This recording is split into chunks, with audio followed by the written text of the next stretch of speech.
Pronto, estamos online. Muito boa noite a todas, todos. Muito bom estarmos aqui mais uma vez juntos, nesse nosso encontro semanal. Gratidão a todos, aos nossos mentores que certamente nos acompanham, a todos os amigos queridos que também fazem parte desse nosso grupo, aos queridos amigos do ACL Esperança, em especial da área de educação, Freia Billy e seus assessores, e ao nosso Mestre Jesus, claro, que sempre se faz presente quando o invocamos. Que possamos ter o melhor aproveitamento possível dos estudos de hoje e que esse encontro, como sempre, manifeste a nossa união, a nossa vontade de sermos úteis e de nos aproximarmos também, ainda que pelos meios eletrônicos. Então, vamos dirigir ao nosso Criador uma prece de gratidão por essa oportunidade. Pai nosso que estais nos céus, santificado seja o vosso nome. Venha a nós o vosso reino, seja feita a vossa vontade, assim na terra como no céu. O pão nosso de cada dia dai-nos hoje, Pai. Perdoa-nos por nossas ofensas, assim como devemos perdoar aqueles que nos ofenderem.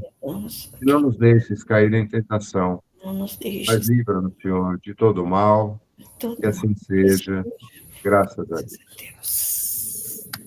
Bom, a Mônica já enviou mensagem dizendo que não ia poder participar hoje. O Ricardo teve que levar a gatinha na veterinária, não sabe se vai chegar a tempo. E a Melissa está com muita dor de ouvido. Esses dias frios para ela são uma tortura. Então, ela me passou uma mensagem agora à tarde, pediu uma abonada e pediu desculpas a todos por não poder estar presentes. Mas estamos juntos aqui, isso é o que importa. O tema que a gente vai abordar hoje, que é o capítulo 23 do A Luz o Libertará, abundância, ele remete muito a uma informação que vem sendo cada vez mais divulgada em todos os cursos de desenvolvimento pessoal, mentorias, marketing digital, influencers, que diz respeito a crenças limitantes. Perdão. E isso já é um enunciado conhecido há muito tempo da psicologia, mas que vem sendo abordado com muita intensidade, com muita frequência em todas as áreas. E aqui a gente vai ter algumas instruções, orientações um pouco mais antigas, né, de 96, mas que, de certa forma, são muito atuais no seu conteúdo e na sua veracidade.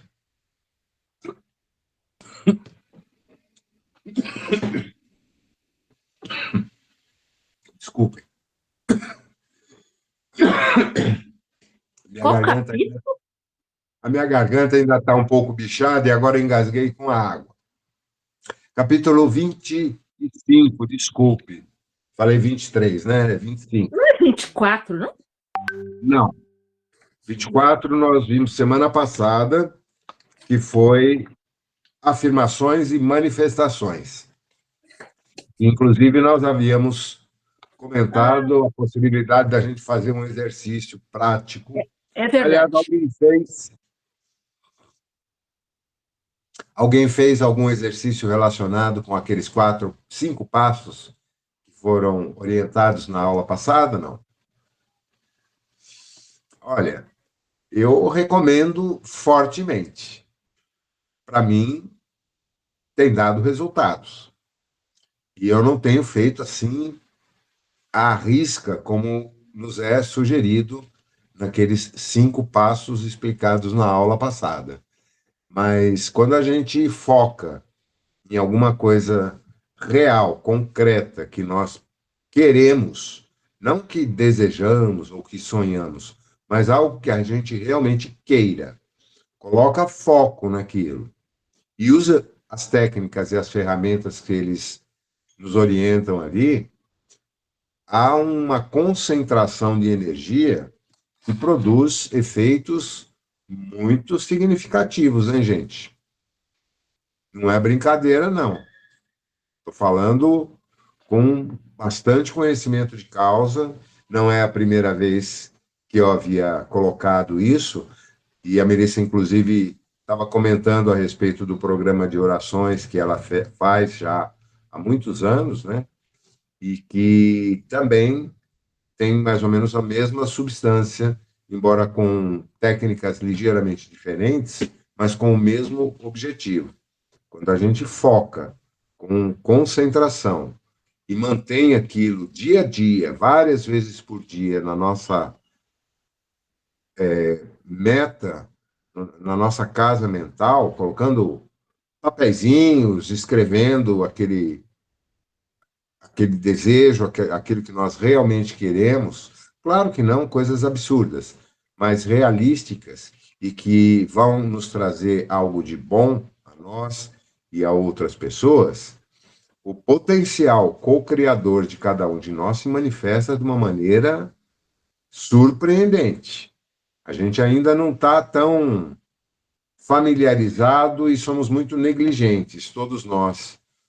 E isso me dá a esperança de que, certamente, à medida que vamos crescendo, evoluindo e aprendendo a utilizar esse poder imenso das nossas mentes, nós vamos realizar grandes coisas.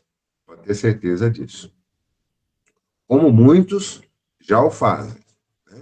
O que nos falta talvez seja uma disciplina mais focada, mais intensa. Mas vamos ao texto, porque ele realmente é muito interessante e é uma continuidade disso. Tá? Quando abordamos crenças limitantes, nós passamos a compreender muitas coisas que impactam a nossa vida e das quais nós nunca nos demos conta, e que muitas vezes provocam estados na nossa vida familiar, na nossa vida de relações, que não são necessários, que poderiam ser perfeitamente superados. Poderiam não? Podem. Então, sem mais delongas, vamos ao texto. Nenhum limite é estabelecido para a ascensão do homem, e a cada um e a todos o Altíssimo está aberto. Aqui é apenas a sua escolha pessoal que decide. Isso é um provérbio assídico, dos Assídas. É um grupo de civilização muito antigo e do qual a gente tem muito pouca informação. Se eu der uns gaps de vez em quando, por favor, me perdoem a gargantinha que está um pouco danificada ainda, tá? Você já se perguntou por que há tanta pobreza num mundo transbordante de sabedoria e fartura?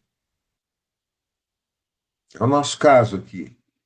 País que é um dos maiores produtores de alimentos do mundo, e, no entanto, temos uma parcela muito grande da população mal alimentada e alguns mesmo passando fome, necessidade. Essa é a pergunta. Já percebeu quantas pessoas têm dificuldade para manifestar a abundância? A pobreza é o oposto da abundância. Assim, uma discussão sobre pobreza vai nos ajudar a compreender como manifestar a abundância. Claro, compreendendo o oposto, nós podemos entender melhor aquilo que é a abundância. Nesse capítulo, vamos analisar o processo que leva à criação de crenças de não prosperidade tão profundas que passam despercebidas. Depois, vamos ver como essas crenças moldaram o mundo à nossa volta. Uma das razões para a disseminação da pobreza é a existência em todo o mundo de uma consciência da pobreza. Vemos a pobreza na televisão, no cinema, nas revistas, nos jornais e na vizinhança. Como as imagens e histórias são convincentes, nós acreditamos nelas e depois falamos sobre elas. Essas imagens são implantadas em nossa mente consciente e depois transferidas para a profundeza do subconsciente. Vamos refletir um pouquinho sobre isso. Na nossa vida toda, e alguns de nós aqui já estamos avançados em décadas, né, nem em anos, quanto esse conceito e essa crença na pobreza não nos impactou a nós e as nossas famílias e grupos familiares. Procure se lembrar da sua infância, como eram as expressões usadas dentro da família e nos núcleos mais próximos em relação à pobreza. Uma certa aceitação de que a pobreza era um estado natural. Quem é pobre, nasce pobre, vai morrer pobre. Pouquíssimas pessoas, pelo menos no meu círculo, aqueles com quem eu convivi desde a minha infância até o começo da minha idade adulta, tinham uma visão diferente. Não, eu vou prosperar, eu vou crescer, eu vou progredir, eu vou conseguir conquistar coisas. Eu só passei a relembrar, fazendo um exercício de memória mesmo, recentemente, algumas pouquíssimas pessoas que tinham essa atitude de não aceitar a pobreza e de pensar em prosperar. E esses se deram bem. Não apenas no sentido de ganhar dinheiro, de ter uma posição social, não, mas de terem uma vida mais produtiva, mais ampla, mais rica em todos os sentidos, não apenas no sentido material. Eu me lembrei, acho que de 3 desse meu círculo inicial de relacionamentos, até os meus 20 e poucos anos de idade.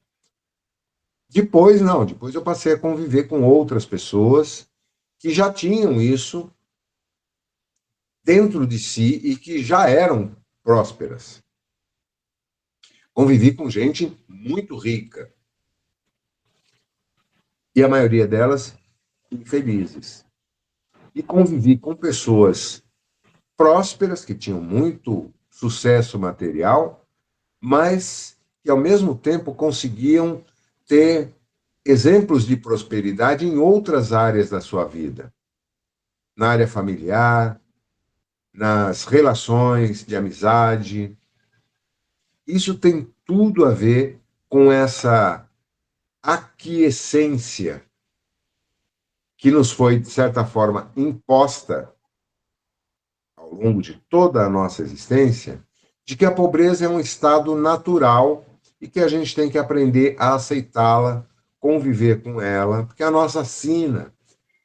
Nas músicas, nas novelas, nos filmes, na literatura, o quanto a pobreza não apenas mostrada, mas em muitas maneiras até exaltada, como sendo uma virtude. Fora os conceitos que a gente tem distorcidos de que é mais fácil passar uma corda pelo buraco de uma agulha, não um camelo, hoje a gente sabe que o termo correto é corda, do que um rico entrar no reino dos céus. Quanto nós não ouvimos isso na nossa infância? Quanto nós não associamos mentalmente e ouvíamos falar que as pessoas ricas são pessoas orgulhosas, indiferentes, ou é rico porque rouba, ou porque faz coisa errada. Eu estou lançando aquilo que me veio à mente quando eu comecei a pesquisar sobre isso e me aprofundar sobre esse tema, e eu peço que vocês também procurem usar as suas referências, não precisa falar aqui se não quiser, mas procurem lembrar de situações imagens, conceitos semelhantes que permearam as suas vidas. Jornais, revistas e outros veículos apresentam tal condição como realidade. A única justificativa da mídia por enfatizar constantemente as situações negativas é a premissa de que tais situações são reais e que, portanto, devemos continuar a vê-las e discuti-las. Bem, a pobreza é real na medida em que existe, mas ela existe porque nós a criamos com o poder de nossas crenças, palavras, ações e pensamentos coletivos. É um ciclo vicioso que se auto-perpetua. Como vemos a pobreza, acreditamos que ela é real. Como acreditamos que ela é real, os nossos pensamentos, sentimentos, palavras e ações continuam a criá-la. À medida em que criamos mais pobreza aparente, muitas pessoas começam a temer que talvez ela afete suas vidas. O medo, a cola cósmica, lembra que foi colocado na aula anterior, que o medo é a cola cósmica, assim como os sentimentos, as emoções, traz mais pobreza à realidade e, em consequência, falamos mais sobre o assunto. Deu para entender o mecanismo? Pensa em quantos governantes se elegeram afirmando que iriam combater a pobreza. Quanto isso não é explorado, tanto pela mídia quanto pelas organizações e instituições, que através desses conceitos arraigados, como ele diz aqui, apenas perpetuam esse estado de pobreza. Na ONU, nós temos pelo menos 3 grandes mecanismos de combate à pobreza. A FAO, que é em relação aos alimentos, a outra que eu não me recordo o nome em português agora, mas que fala sobre os refugiados. Mais recentemente aí foram incluídos os refugiados climáticos, pessoas que são obrigadas a sair de suas terras de origem porque o clima se tornou tão inclemente que não dá mais para viver lá. Nós sempre tivemos isso aqui com as secas do Nordeste, né? Os lamentos dos sertanejos tão decantados na música típica nordestina, traduzindo essa sensação de pobreza extrema, de penúria, de miséria, os pau-de-araras que vinham para o sul em busca de conseguir pelo menos se alimentar, mas eles nunca queriam prosperar, achavam que aquilo era impossível, era apenas manter-se vivo, sobrevivência, e não criar riqueza.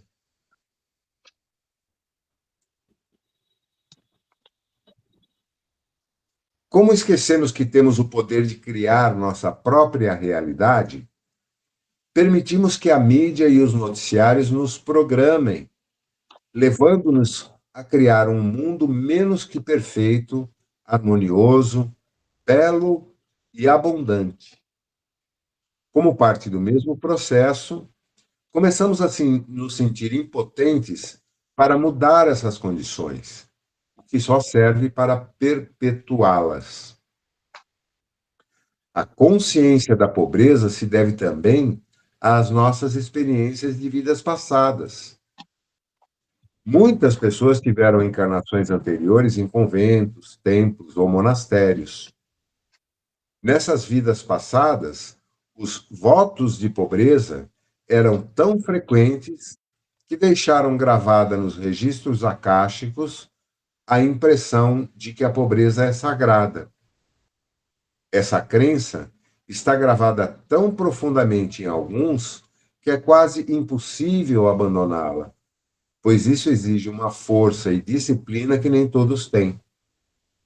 Fomos alunos tão bons nessas vidas passadas que ganhamos nota A em consciência da pobreza. Algumas almas devem ter merecido um A mais, em reconhecimento pelos fardos que carregavam. Isso, é claro, glorificava a crença, tornando ainda mais difícil abandoná-la. Faz sentido para vocês isso? Ergue a mãozinha aí. Está todo mundo tão quietinho.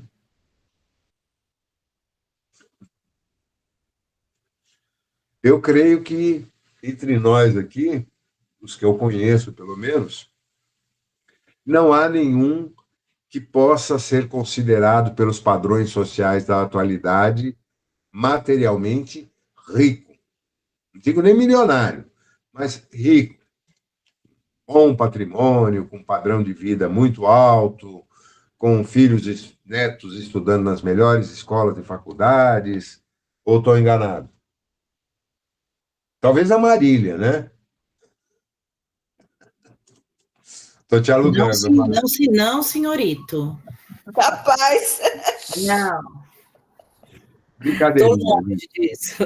É só para quebrar o gelo.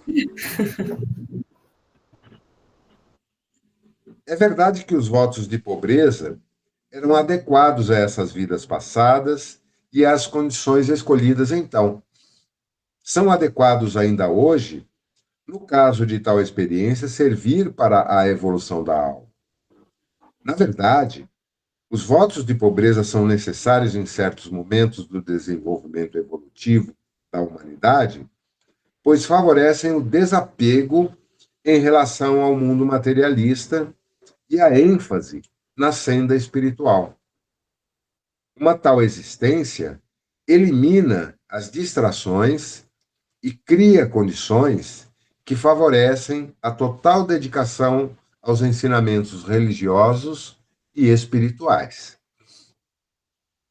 Infelizmente, não é preciso passar a vida num monastério ou convento para aprender outras verdades sobre a pobreza.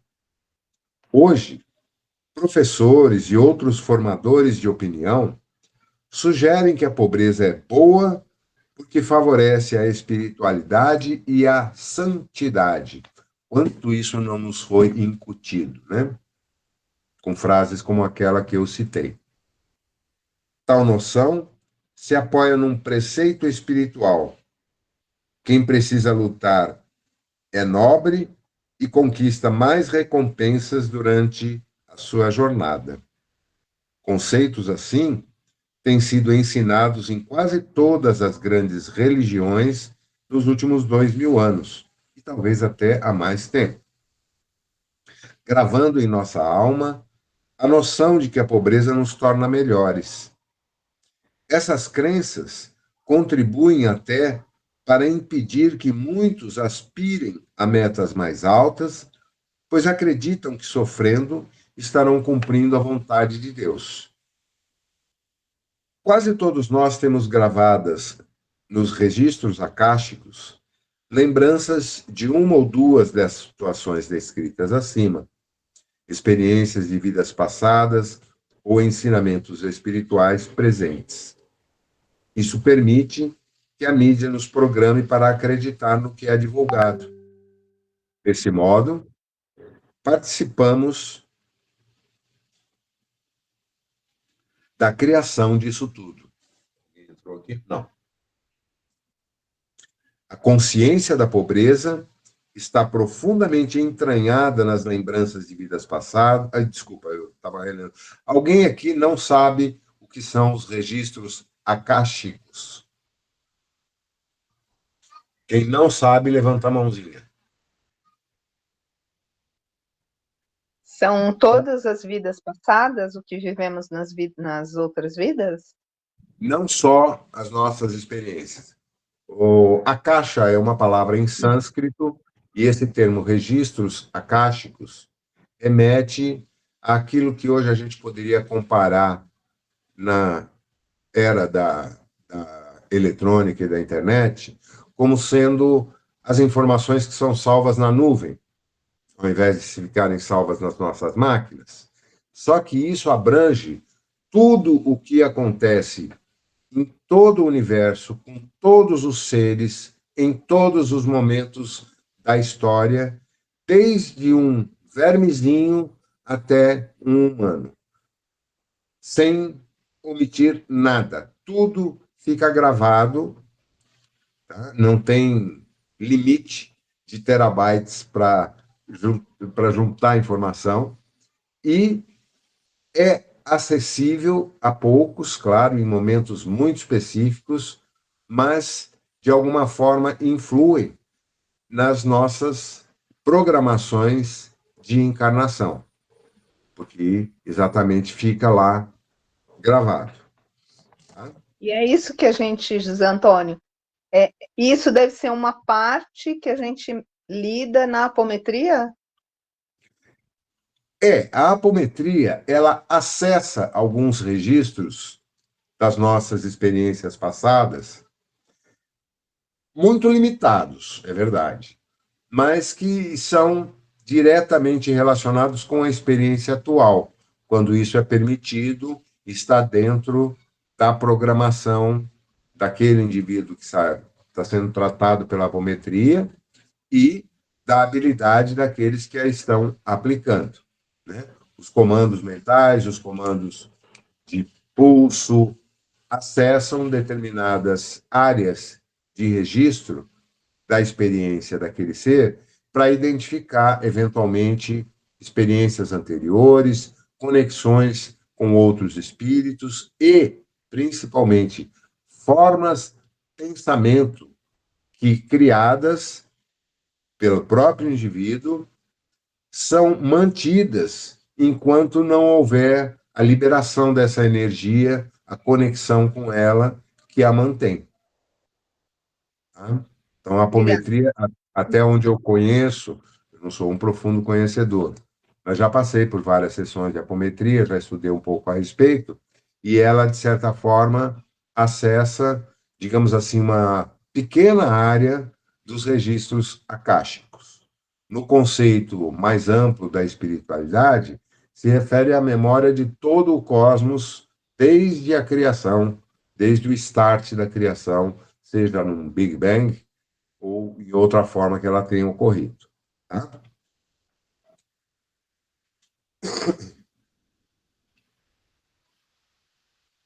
O mestre ascensionado Kuthumi disse repetidas vezes que os mais fracos de nossos corpos são o mental e o emocional.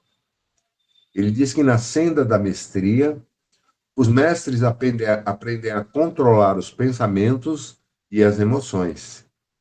Em outras palavras, os mestres escolhem seus pensamentos e emoções a cada momento do dia.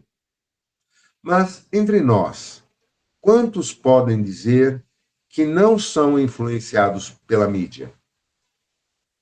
Acreditamos em tudo que vemos em vez de ver aquilo em que acreditamos. Isso é uma colocação muito oportuna. Nós acreditamos naquilo que vemos e não vemos aquilo em que acreditamos.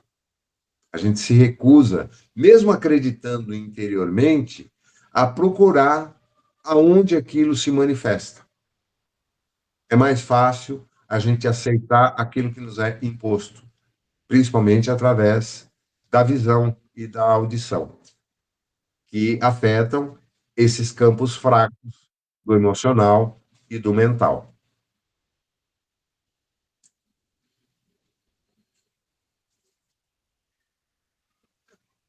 Esse é o problema. Não escolhemos os pensamentos a cada momento do dia, nem escolhemos o que vamos sentir. Em vez disso, as formas de pensamento e as atitudes dos outros permeiam nossa consciência.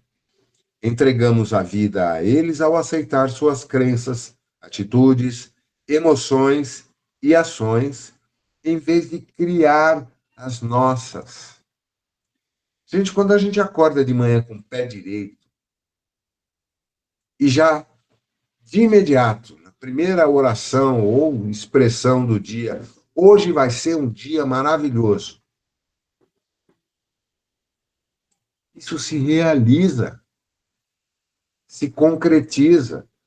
Não que vai dar tudo certo, que vai ser uma maravilha, que eu vou ganhar na loteria, que eu vou encontrar o amor da minha vida. Não, mas as coisas transcorrem de uma maneira fluida, produtiva, agradável, sem atropelos. Quando a gente acorda já virado no giraia, chutando o pé da cama, com a unha encravada, e já começa a chutar a boneca da filha, derrubar o café na mesa, vai dar ruim o resto do dia. Todos passamos por experiências assim. Por quê? Porque nós não escolhemos, nós não temos essa prática de escolher onde nós vamos direcionar os nossos pensamentos, os nossos sentimentos. Eu procuro fazer isso todo dia, ultimamente tenho feito semanalmente, pelo menos às segundas-feiras. Sempre pensar em alguma frase que remeta a isso, e encaminho para toda a minha lista de contatos mais próximos, inclusive nesse nosso grupo. Aqueles que acompanham devem ter lido algumas delas.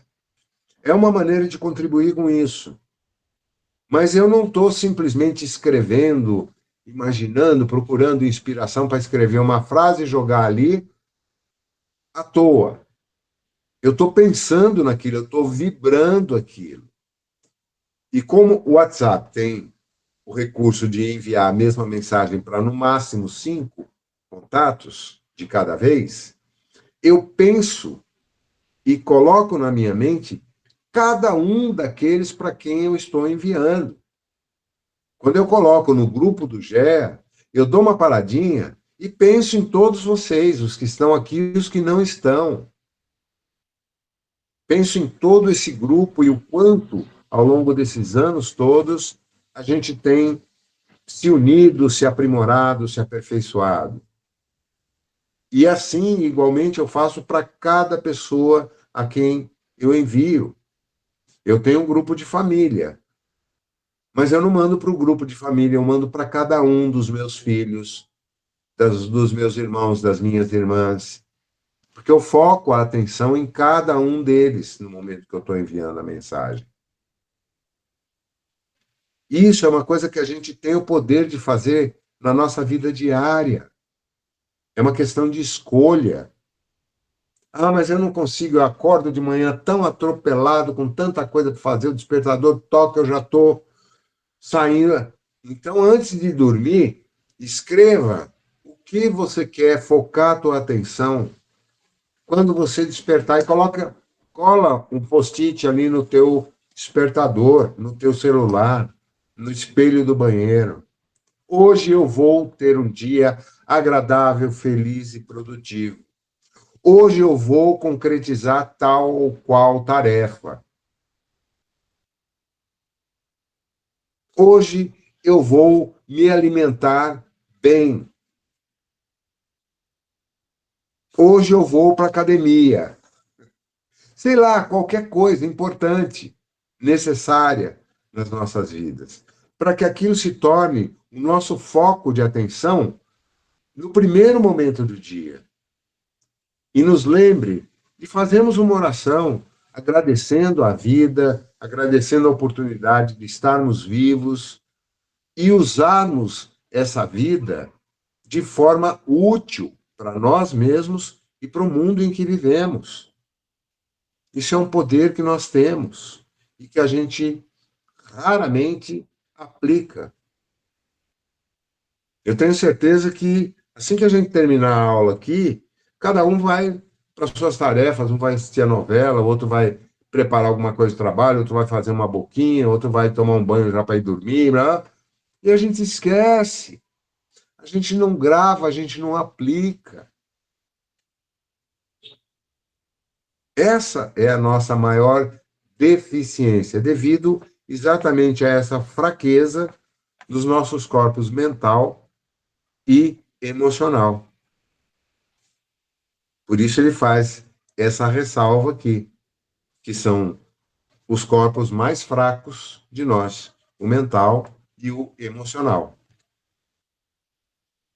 Basta a gente receber uma ligação de alguém, uma mensagem, alguma pessoa que está ou enchendo o saco, ou que está preocupada, ou que está triste, ou tem uma notícia que alguém está doente, ou um problema no trabalho, ou o micro-ondas que queimou, ou o cachorro que fez cocô no lugar errado, ou o barulho que o vizinho ou a vizinha está fazendo e que está me incomodando. É só a gente se distrair um pouquinho e se permitir atingir por essas situações, puf, todos aqueles bons pensamentos que se desvanecem como fumaça e a gente cai na esparrela de novo de ter um dia de caca sem necessidade, que poderia perfeitamente ter sido evitado e ter se tornado num dia maravilhoso. Quantas e quantas vezes a gente não teve oportunidades como essa que estamos tendo hoje, de através de uma palestra, de um estudo, de um livro que vemos, de elevarmos a mente, os sentimentos, os pensamentos, e no momento seguinte a gente desconecta, aquilo fica lá no nosso arquivo akáshico, lá na lixeira, empoeirando ali num canto e a gente não coloca em prática. Está na hora da gente mudar, não está? Esse é o momento, gente. Essa fase da transição planetária cobra de cada um de nós isso. Nós não vamos mudar o mundo, mas nós podemos mudar o nosso mundo interior e, consequentemente, projetá-lo no nosso exterior. Essa é a nossa forma de contribuir, iluminando o mundo ao nosso redor, ainda que seja numa área pequenininha ali, 1 metrinho ao nosso redor. Não importa, estamos fazendo a nossa parte. Melhor do que ficarmos jogando fuligem mental e emocional, que é o que fazemos a maior parte do tempo. Quando eu me refiro a nós, eu me refiro a nós, humanidade terrestre, e cada um de nós que estamos aqui nos conectando agora, seja no plano físico, seja no plano extrafísico.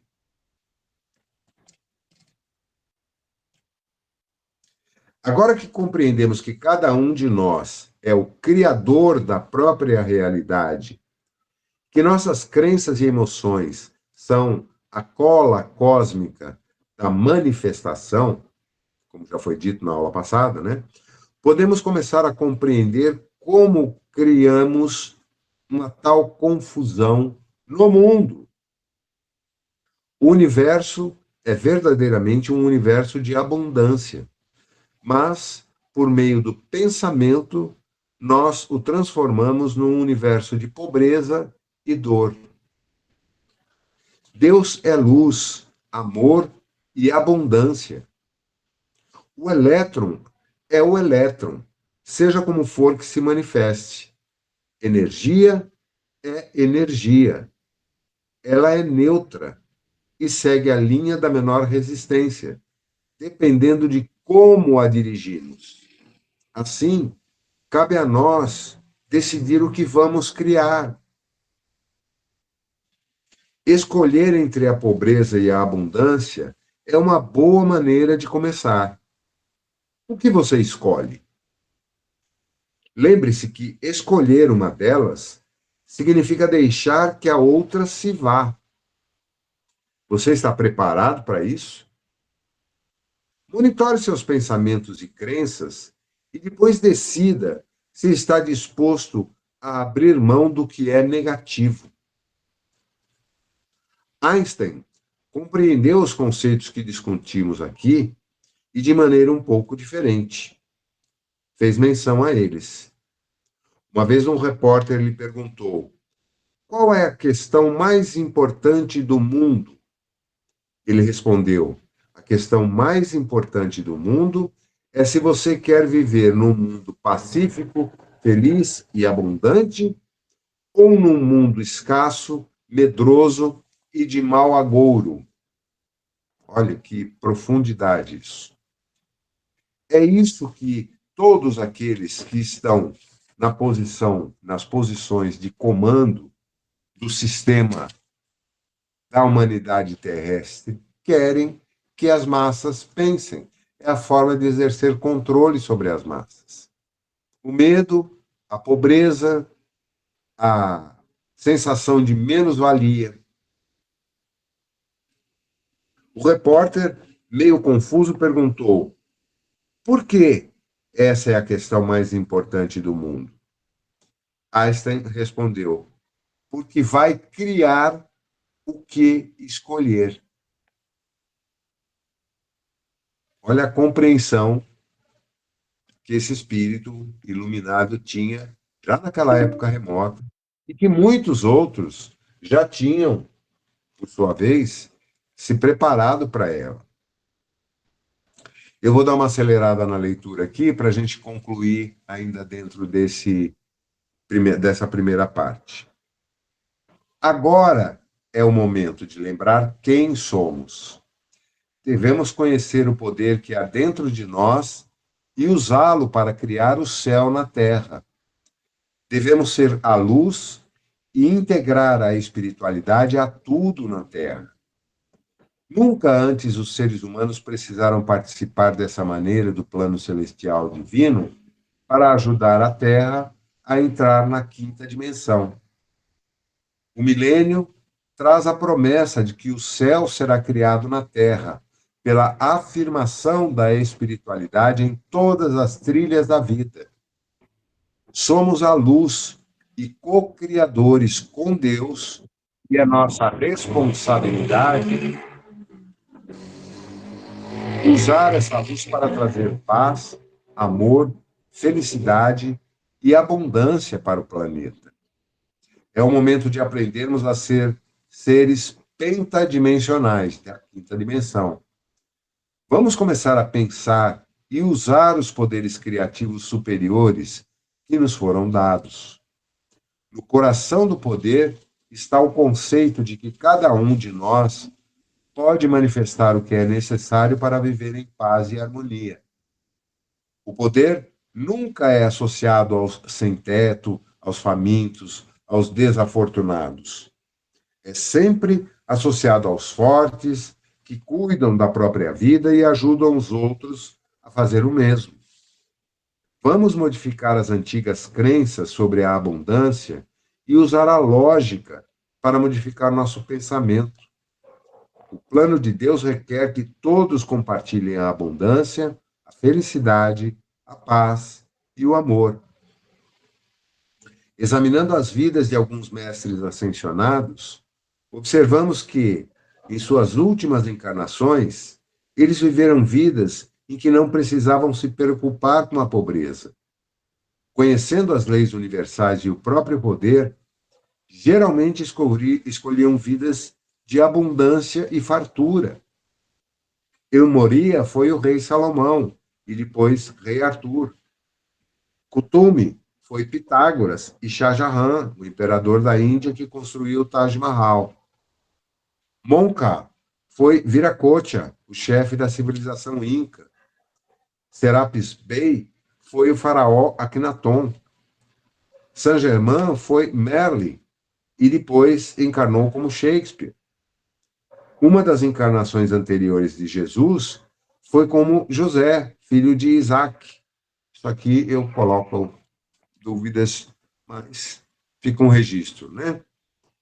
José se tornou governador do Egito com poder semelhante ao do faraó.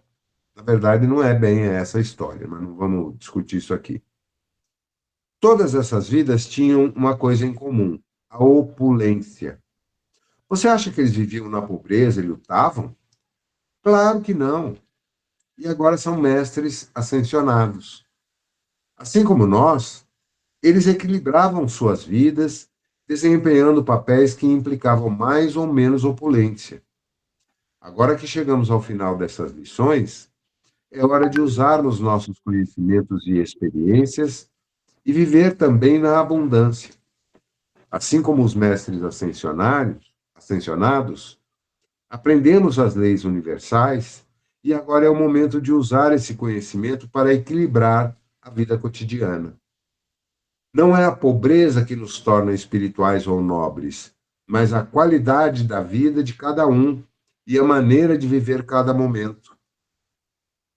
Nada há de mal em viver a vida espiritual na abundância, usando o amor e os princípios elevados para compartilhar e ajudar os outros em suas jornadas. Você pode e deve começar a gostar da abundância. O primeiro passo é analisar seus pensamentos e modificar os que não estão em alinhamento com as suas novas metas. Depois, deve começar a dar e receber conscientemente, sabendo que as duas coisas são partes do mesmo processo. Se você tem bloqueios que o impedem de receber livremente, procure uma nova abordagem para fazer a energia fluir. Peça que a lei do retorno décuplo trabalhe para você, de maneira que possa usar essa energia para trazer felicidade e paz aos que estão à sua volta. Quanto mais receber, mais terá para dar. E não tenha medo de fazer a seguinte afirmação: isso é dado gratuitamente e com amor para ajudar a trazer a abundância à terra. Sou co-criador com Deus e, ao fazer essa dádiva, espero o meu retorno décuplo. Se seguir esse princípio, a lei do retorno décuplo vai começar a agir mais depressa em sua vida. Fazer uma afirmação como essa serve para tirar os bloqueios do caminho. Quando começamos a ver os efeitos dessa lei, nossa tendência é negar que participamos da criação de tal bênção. Então, depois que nos são dados alguns exemplos, nosso corpo emocional começa a acreditar. Quando acreditamos, a cola cósmica começa a criar conforme nossa vontade. É nesse ponto que a fé fica tão forte que não precisamos mais usar afirmações. Nossas dádivas passam a ser feitas de coração, sem necessidade de retorno. Seja qual for a maneira que escolher para começar a criar a abundância, comece hoje mesmo e vá em frente. Assim termina esse capítulo. Muita gente fala de Chico Xavier, né? E que ele sempre foi pobre, que ele nunca teve nada, que ele doou os direitos autorais de todos os seus livros, e é verdade. Mas Chico foi um cara extremamente próspero. Ele criou inúmeras instituições do nada. Usando seus dons, ele conheceu vários países do mundo, viajou para muitos lugares, ajudou muitas pessoas, alimentou muitas pessoas, ajudou a criar instituições de auxílio em diversos lugares. Isso é prosperidade. Não é ter uma conta bancária gorda ou ter um cartão de crédito com ilimitado. Não. É a capacidade de espargir prosperidade e abundância ao nosso redor. Percebem como há uma diferença significativa nisso? Bom, enquanto vocês vão refletindo, vamos mudar de link.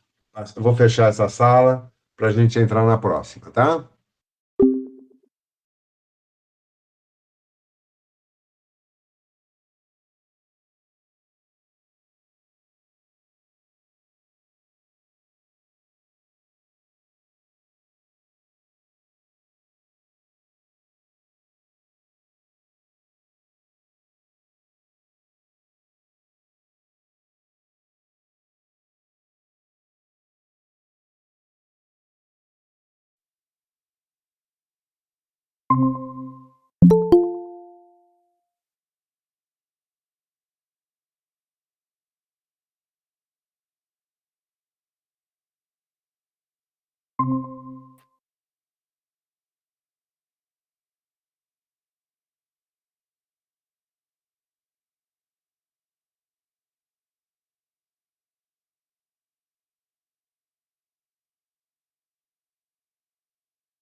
Desculpem, me enrolei aqui.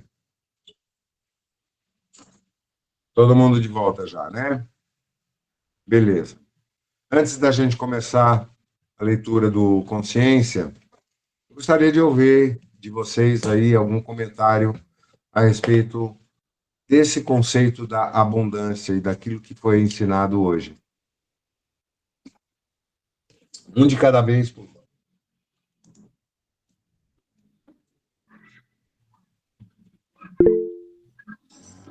Como você falou, a gente não foi educado assim para abundância, realmente. A gente não teve essa educação.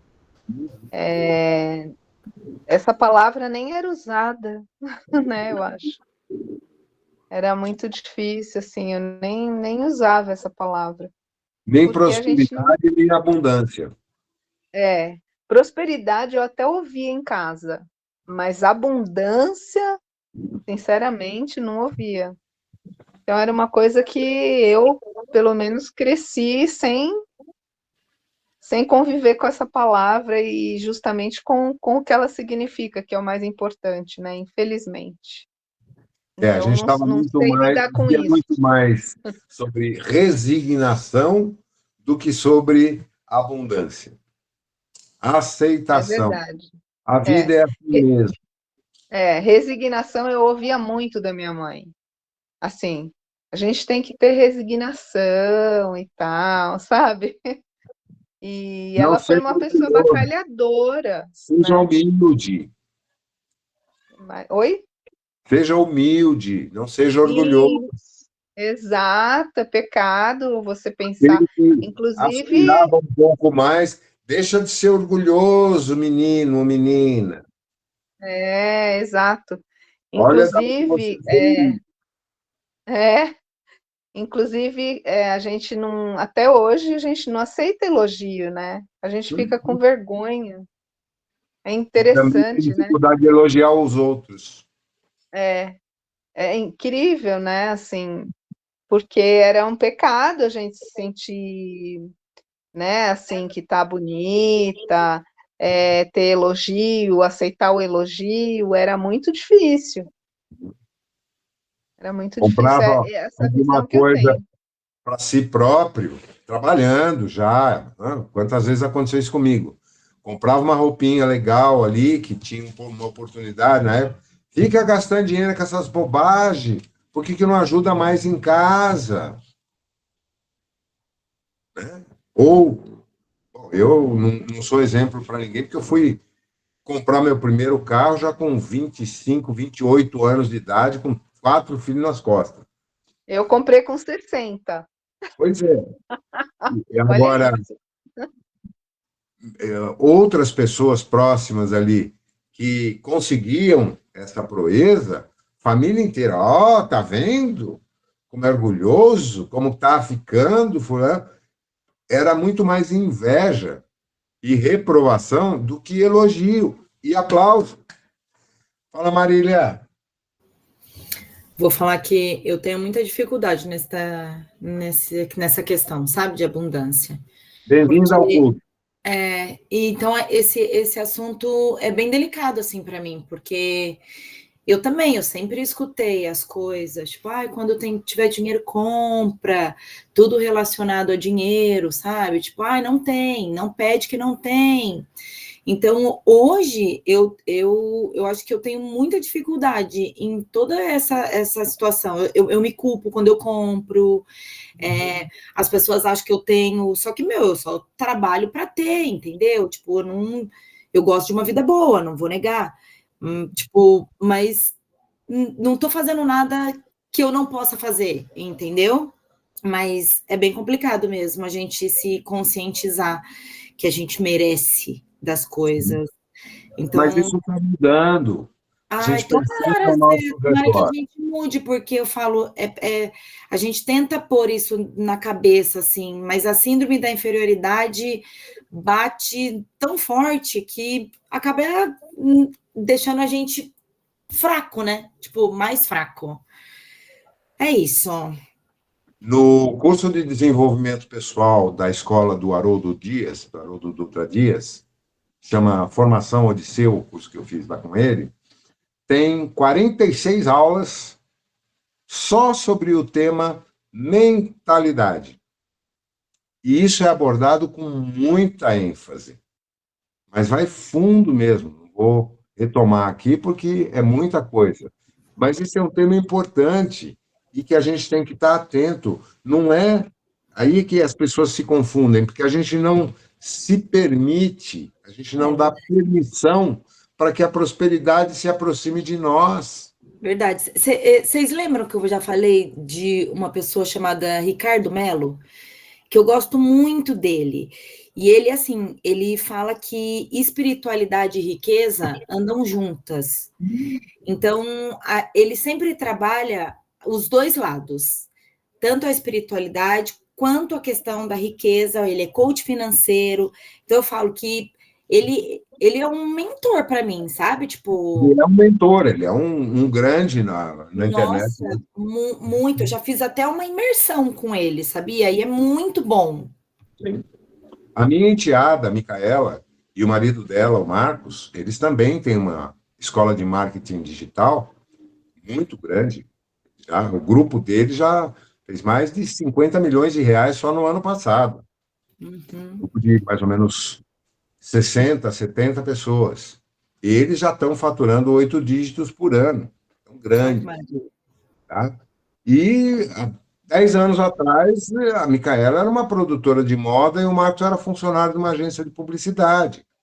Agora, nos cursos que eles dão, que é específico de marketing digital, eles usam muito essas técnicas de PNL, programação neurolinguística, e de motivação, assim como o Haroldo faz no curso dele, assim como inúmeros outros influencers e coaches, mentores usam. Agora, nós estamos tendo aqui um exemplo claro da espiritualidade nos ajudando a entender isso. E é importante a gente perceber que a prosperidade e a riqueza nos permite sermos muito mais úteis, fazermos muito mais o bem do que quando a gente está duro, quebrado, Deus do céu. O que a gente pode ajudar, cada um de nós aqui, numa casa como o Seara, ou numa instituição qualquer, ou num Médico Sem Fronteira, ou em qualquer entidade que a gente até se identifique com os propósitos dela, aí você tem que ficar fazendo conta ali dos boletos que você tem que pagar para ver se sobra 50 mil reais, 100 mil reais para você dar de contribuição. Que diferença faz isso? Agora, se você puder contribuir, vamos supor, vai ter a festinha do Seara agora, no final de semana. Chega lá, faz uma doação anônima lá de 10 mil reais para comprar tudo que precisar para a festa. Não vai beneficiar muito mais gente? Faz uma contribuição de 1 milhão de reais lá para o Médico Sem Fronteira. Não vai estar beneficiando um monte de gente? Ou qualquer situação, como aconteceu ano passado, aquela catástrofe em Porto Alegre, em boa parte do Rio Grande do Sul, ter a possibilidade de ajudar concretamente, não ficar lá fazendo oração em casa pelos coitadinhos que estão sofrendo. Ora, bolas, as orações ajudam, mas não vai matar a fome de ninguém, não vai ajudar ninguém a reconstruir sua casa. Que prazer tem, sem dúvida, aqueles empresários, e foram muitos, e pessoas de recursos que criaram grandes campanhas ali para construir casas, para abrigar animais, para enviar, não mantimentos apenas, porque isso é só atender a fome do dia, mas atender a necessidade real de reconstruir a vida das pessoas. Isso tudo demanda prosperidade. E aí a gente fica cobrando isso do governo, porque eu sou pobre, eu não posso fazer nada. O governo é que tem que fazer. Vai morrer pobre. Ô Zé, tem outra coisa, eu acho, que eu pelo menos, né? Sempre fala, é bem sucedido, é próspero. A gente sempre põe dinheiro. E é aquilo que você falou, nem sempre tá ligado ao dinheiro. Tá ligada a, sei lá, a sua generosidade, a sua inteligência, não só a monetário, né? O módulo Prosperidade Real desse curso de formação do Haroldo e do Saulo, tá? Tem outras 40 aulas. Só esse módulo. E ele começa com essa afirmação. Prosperidade não é sinônimo de ter dinheiro. Pois é. Prosperidade real é você ter uma vida próspera, é você ter um relacionamento familiar, conjugal, afetivo, um relacionamento com as pessoas ao teu redor próspero, em que você cultive amizades, cultive amor, cultive coisas boas, compartilhe coisas boas, invista em coisas que vão trazer benefícios para outras pessoas. Eu tenho um amigo com quem eu trabalho há mais de 20 anos já, e é uma coisa que eu admiro muito nele, o Constantino, português. Ele, cada vez que ele coloca uma máquina nova dentro da empresa, a primeira conta que ele faz é quantas pessoas, quantas famílias vão se beneficiar com essa produção. Eu acho lindo isso. E olha, é um cara que já tomou porrada na vida pra caramba. Mas ele mantém isso. Tem funcionários que trabalham com ele lá na empresa desde que eu o conheço, há mais de 20 anos. Por quê? Porque ele valoriza as pessoas, ele valoriza a empresa como uma geradora de subsistência para um grande número de pessoas. Conheci vários empresários assim, que têm essa mentalidade de contribuir com a sociedade, mais do que contribuir, retribuir aquilo que a vida lhes concedeu. Isso é prosperidade real, é riqueza real. Não aquele cara que o mercado está meio ruim, fecha a empresa, manda os funcionários tudo embora e manda o dinheiro para fora para fazer uma aplicação em dólar. Ou que faz investimento de centenas de milhões de reais para grilar terra na Amazônia, para derrubar tudo e formar pasto, só para especular no mercado imobiliário, no mercado financeiro. Isso não é prosperidade, isso é ganância, é doença e vai custar muito caro. Próspero é aquele que usa a riqueza para criar mais riqueza e para beneficiar o maior número possível de pessoas. Isso é o exemplo do Chico, é o exemplo do Mahatma Gandhi. Gandhi elevou uma nação a uma condição de prosperidade inimaginável através da sua libertação do Império Britânico. Isso é prosperidade. Bom, vamos terminar aqui a leitura desse capítulo que ficou em aberto aqui do Consciência. Nem sei se vai dar para terminar tudo hoje. Nós paramos na questão 53, página 158. Vamos ver até onde a gente consegue avançar hoje, tá? Após a abordagem do caso de obsessão complexa através do atendimento medianímico, é adequado considerar que está finalizado o atendimento e resolvido o assunto? Essa postura é antiquada e passível de revisão urgente por parte de meus irmãos. É muito frequente que os agrupamentos mediúnicos tentem tratar a pessoa apenas com alguns atendimentos espirituais. No entanto, ao abordarmos as obsessões complexas, convém observar que a suposta vítima pode ter sido sugada, encontrando-se numa condição de subnutrição energética. Livrar o indivíduo de laços com os espíritos sombrios, ainda que promovendo a limpeza energética de sua aura, por vezes não é o suficiente. Nas camadas mais profundas do organismo psicossomático e do duplo etérico, frequentemente há contaminações fluídicas e resíduos tóxicos que afetam, inclusive, o sistema de abastecimento energético das linhas de força, especialmente se o conluio tiver sido de longa duração. Tendo isso em vista, Todas as pessoas que foram visadas por processos obsessivos complexos devem ser submetidas a tratamento magnético regular a fim de recuperar o tônus vital.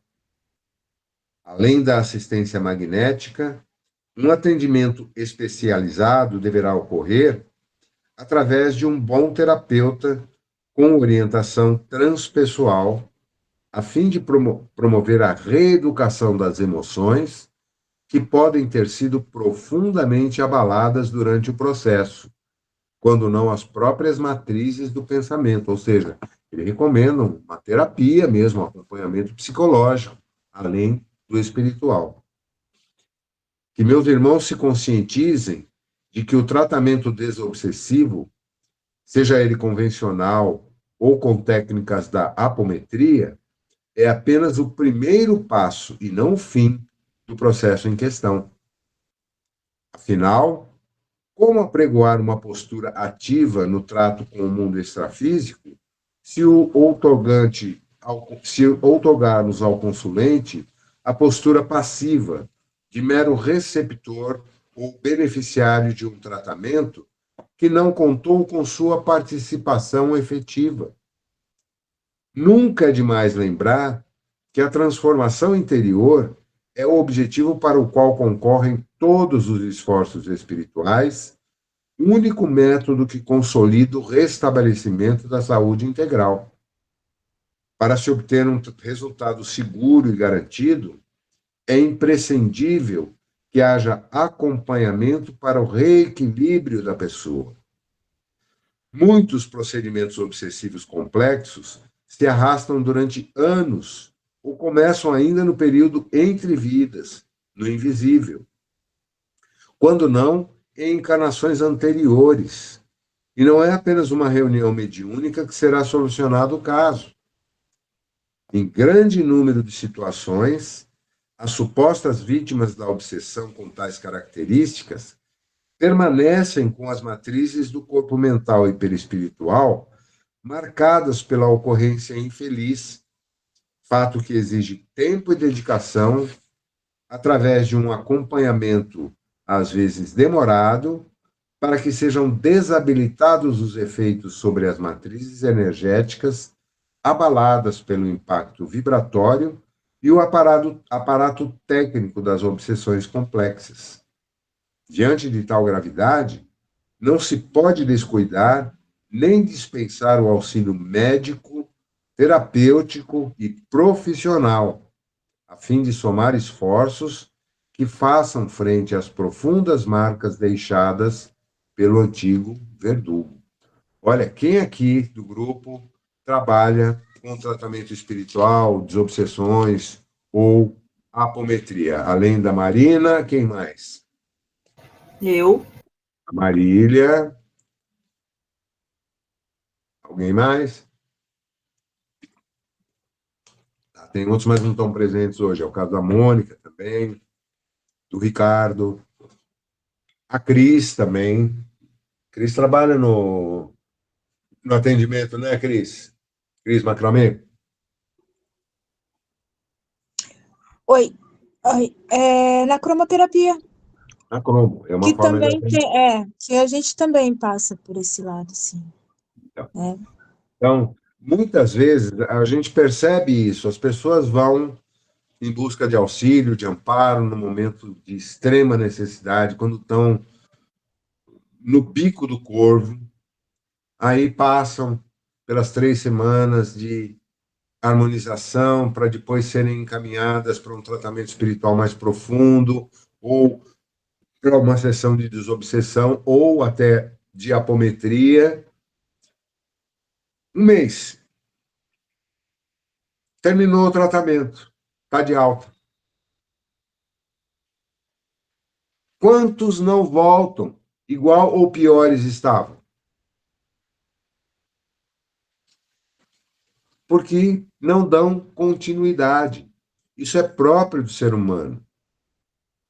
A gente tem uma infecção grave, procura um médico, faz um monte de exames, detecta a causa dessa infecção, recebe a orientação, a medicação, toma ali 7 dias, 10 dias de antibiótico, passou a febre, combateu a infecção e segue tocando marcha, fazendo tudo o que fez para causar a infecção antes.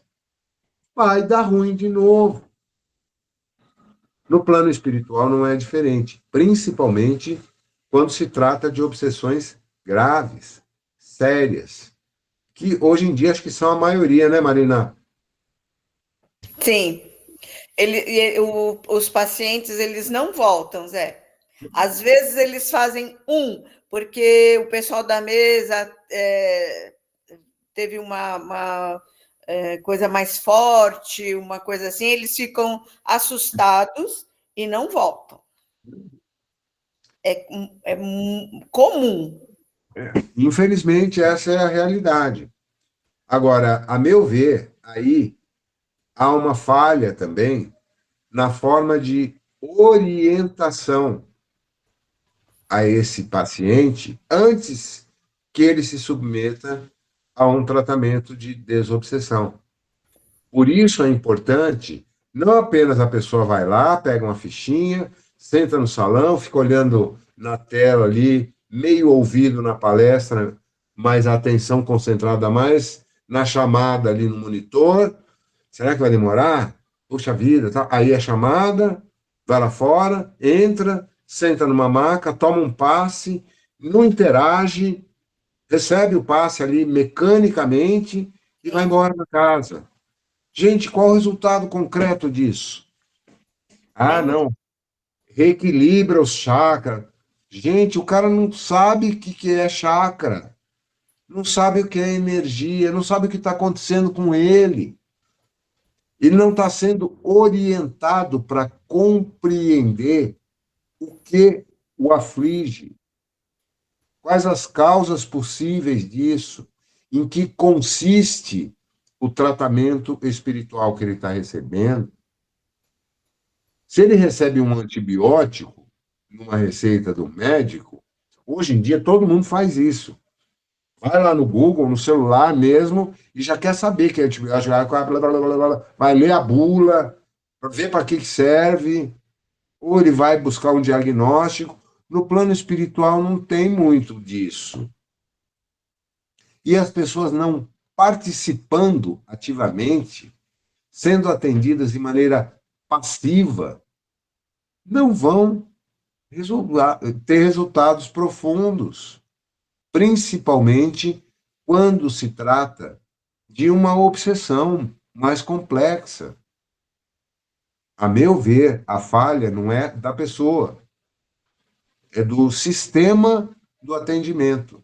Eu acho que mais importante que mandar a pessoa voltar 3 semanas consecutivas, sai do trabalho, às vezes sem comer, tendo que faltar em aula, ou deixando o filho pequeno em casa, ou brigando com o marido ou com a mulher, para chegar lá, pegar uma ficha, deitar numa maca durante 5 minutos e vai embora. Passa por isso 3 semanas consecutivas e depois é encaminhada para obsessão. Não sei se ainda hoje é feito assim. 3 semanas de tratamento para depois ser encaminhado para a desobsessão, Marina? Eu não sei, Zé, porque a gente já recebe direto, né? Pois é.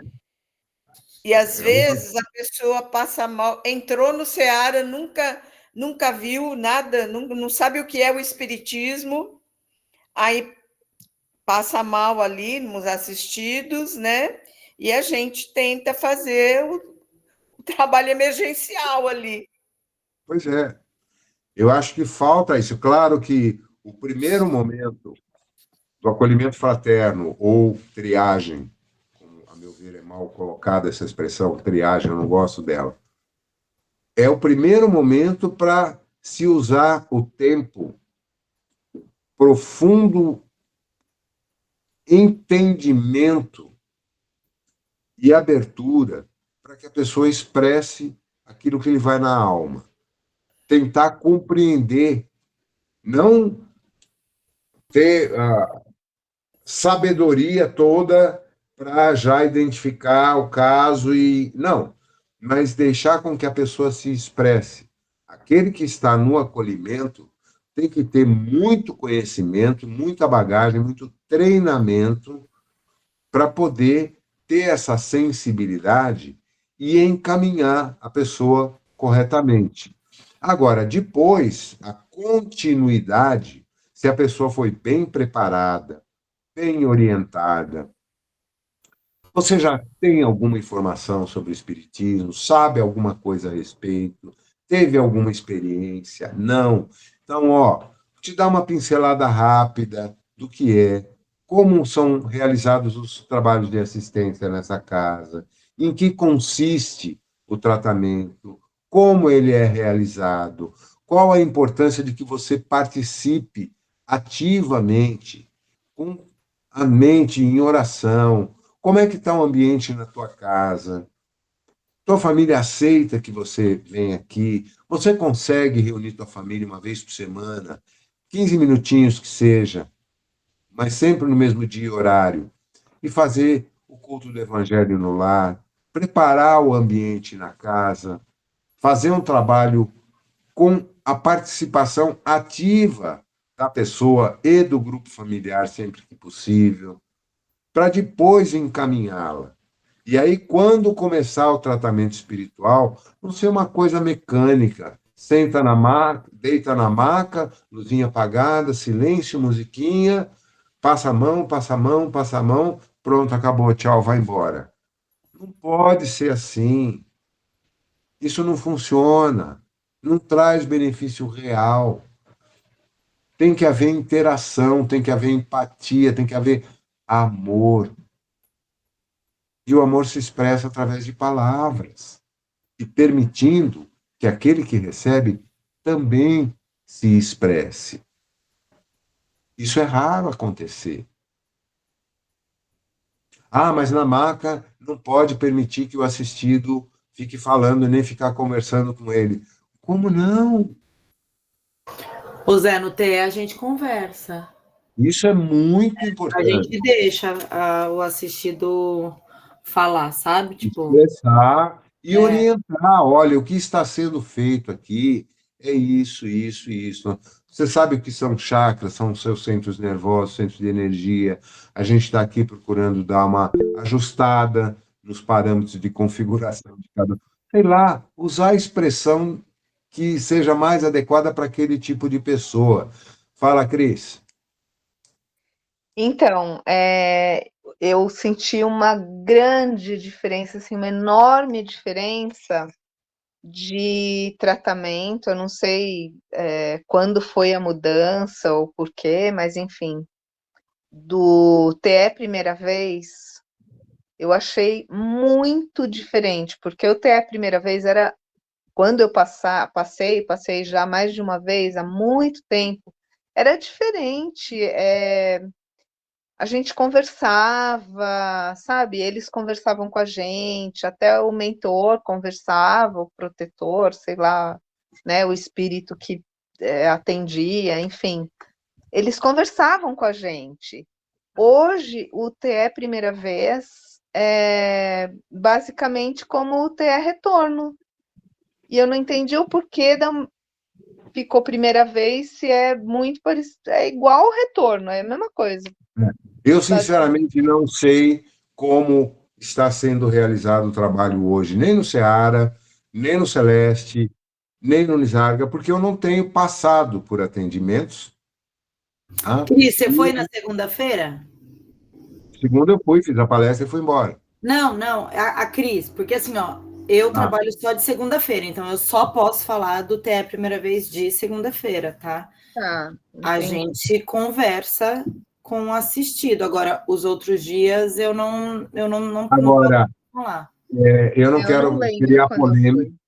Eu não quero criar polêmicas aqui, nem denegrir o trabalho de ninguém, nem da casa, de maneira alguma. Eu estou expressando aqui, com base naquilo que nós estamos estudando, tá? O que eu considero fundamental e importante, para que cada um de nós, seja aqueles que já estão atuando, seja aqueles que eventualmente venham a atuar, procurem, de alguma forma, dar a sua contribuição né? Mas é difícil, não dá para falar porque o dirigente não aceita. Gente, conversando a gente consegue muita coisa, mas Mas eu, muita eu, coisa mesmo. eu também não estou criticando nada, só estou Uhum. falando, fazendo um gancho no que você falou, que Sim, realmente tinha que ser explicado, porque senão a pessoa evade e vai embora, né? Não volta, fala, ué, não estou entendendo, né? O que está acontecendo? pois é. Então, e por isso que eu citei esse exemplo, que antigamente era uma maneira de agir que o assistido era muito mais acolhido, entendeu? E Eu aí, acho que essa dinâmica, ela envolve, claro, mudança de paradigmas, treinamento adequado de todos os trabalhadores, porque não adianta um fazer aquilo que acha certo e os outros 3 ou 4 que estão nas outras marcas não fazerem igual.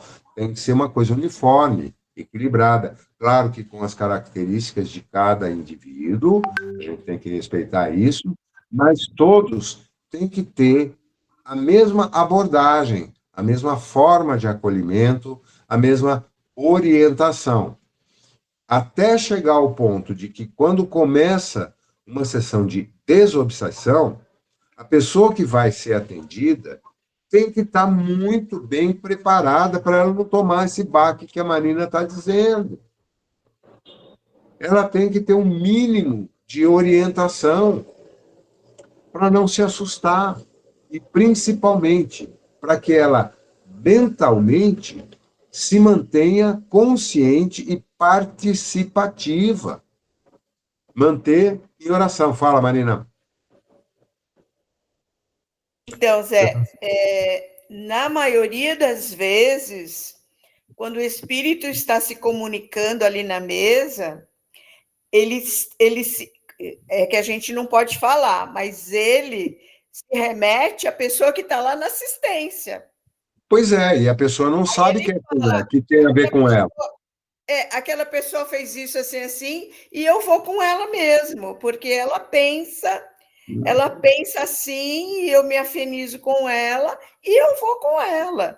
Então, mas a Sabe? pessoa que está lá sendo atendida, ela Ela não ouve a sabe. manifestação, ela não associa aquilo como alguém que a está acompanhando, porque ela não está esclarecida para compreender. Olha, pode haver manifestação de alguns espíritos que eventualmente sejam os responsáveis pelo que está acontecendo com você. Então esteja atenta, mantenha teu coração aberto, não se assuste, porque todos ali estão protegidos, tanto você quanto aqueles que vão ser atendidos. O ambiente aqui é controlado, mas esteja atenta, porque de repente podem surgir pistas importantes nessa comunicação que venham a te ajudar. Fala, Vanessa. Oi, boa noite. Noite É, boa. eu me lembrei aqui de uma situação, e eu acho que ela tem, de certa forma, uma relação também com as casas no geral. Há uns meses atrás, esse ano ainda, eu fiquei muito ruim da coluna, muito. Fui no médico, fiz tratamento, tomei injeção, enfim, Nós e nos não lembramos. melhorava. É.